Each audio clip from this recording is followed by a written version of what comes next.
So PwC, I mean, Mark Carney and the financial regulation body will be happy house prices, or the momentum of house prices has abated by nearly 50%. But still, inflation is up there at 2.9%. I think that's what we're expecting today.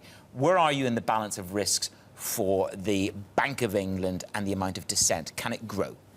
I think it can't shrink, in fact. I think the two who voted for rate hikes last time are very unlikely to roll back. And it's possible that Mark Carney himself becomes a little bit more hawkish. But still, I think the core view is that they're not going to get to a hike. And for us, they're not even going to get to a hike this year. At the moment, I guess we're priced for December. The market's priced around a 50-50. But I think it looks like the economy is going to soften more than is in the bank's forecasts.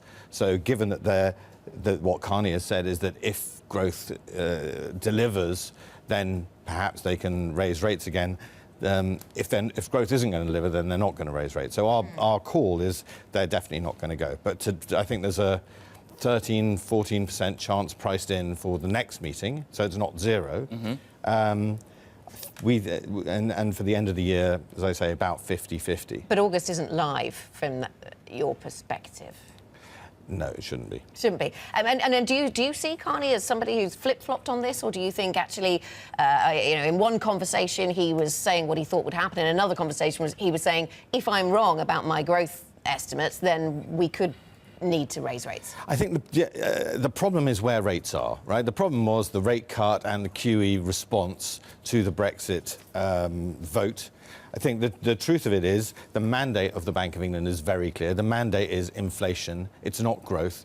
The Bank of England, and including Mr. Carney, are inclined to say, yes, of course we could bring inflation down quickly, but it's not worth it given the damage we would cause to the real economy. That's not something you'd hear from the old Bundesbank, right? It's not something you'd hear from the ECB. It's probably not even something you'd hear from the Fed. And this is how the bond market feels, I think, about the Bank of England, that the bank, notwithstanding its explicit inflation target, is happy to let the economy run hot or inflation run hot for a period of time, as long as it thinks that growth is slow enough, it'll come down in the end. It's done that before, though, hasn't it? Even under other leadership. It has, yeah, exactly. And that's why, of all the places you can look, all the bond markets you can look at, break-even inflation is 3% in the UK.